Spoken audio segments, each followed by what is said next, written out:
Hey everyone, Chris Max presents today with Teenage Mutant Ninja Turtles, The Last Ronin, Lost Years, Issue 1. And when I heard this was announced, I was thinking, oh god, another one of those series that's going to have a prequel or, something that happens after, and it's just not going to have the gas that the original series had. So when we went over it, that was something special, because from what I understand, Eastman and Layard said that was supposed to be the kind of like their logical conclusion to the Teenage Mutant Ninja Turtles. So when I heard this at first, I was not excited about it. However, I've said this before, I'll say it again. I love when my expectations are changed. But before we dive into anything I'm talking about, let's talk about who made this book. The writers are Kevin Eastman and Tom Waltz. Then pencils, because there are kind of a prequel, sequel, and in-betweener, or a trequel as I'm calling it. So there's the then pencils, which is Sal Gallant. Inks, Maria Keene. Now pencils and inks is Ben Bishop. Splinter's journal is Kevin Eastman. Colorist is Luis Antonio Delgado.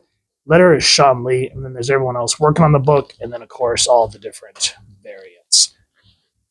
So we open up when this is sort of the then, I think is what it is. Yeah. This is when Michelangelo left New York and went to essentially die at the, what is Splinter's last name? Hamato Yoshi, the Yoshi clan, or the Hamato clan, because they were all slaughtered, including Donatello and Splinter. So spoiler alerts there. I'm sorry if you guys haven't read The Last Ronin, but it's been out for a while. Highly recommend it. And if you want to, and you're not sure if you want to pick it up, go check out the review. I'll make sure to leave the books through this review on the little card thingies up here.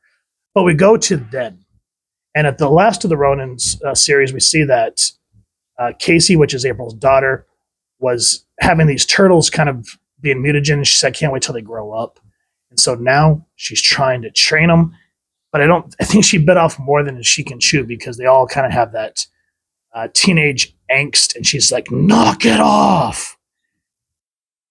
And April's like, well, I'd say this is a good time for a timeout. And they're like, Grammy, April. And when I first opened this, I went, oh God, this is going to get cutesy. But it kind of shows the relationship. Casey's kind of feeling like a failure. And April's trying to say that no matter where Michelangelo is now, he's going to be very proud of you. And she said, I'm just trying to live up to Sensei's expectations. And he's like, he didn't expect you to train ninjas. He wanted all of us to know peace, even though there's like this power struggle now in New York with Yoshi, or I always have a brain fart. Hamato Yoshi was Splinter. And then Oroku Saki, the Saki clan, is now vanquished at the hands of Michelangelo and April, Nils, and Casey's group. So there's this power struggle. And April said, even when in these uncertain times, he read Splinter, his father's journal, and he wanted peace. Which brings us back to then, and how Michelangelo was saying that I just welcomed this death. He goes, the pain reminds me that I came here to die. But then he thinks about his brothers, his father. He said, Splinter says that this is not your destiny, even though he was trying to find peace there for a moment. And he finally gets angry. We get to the past before. We see how he's kind of struggling, seeing his brothers die around him, all his allies. And you can see how Splinter's saying, hear me, boy. This is not your destiny. I will not leave you here to meet a coward's end. So it's nice to see how Splinter's always using kind of the more peaceful one, to see what happens when action needs to be taken. So Michelangelo then finally says, cowards, just killing to kill. No respect for life. No honor.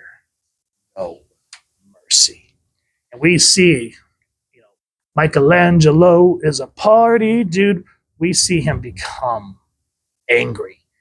He goes, I let out years of rage, loneliness, grief, fear, guilt. I let it all out. They never had a chance. So even though this book kind of opens with Casey, we really kind of get a lot of the information of what led Michelangelo to come back and finish Splinter's work, that this was his destiny.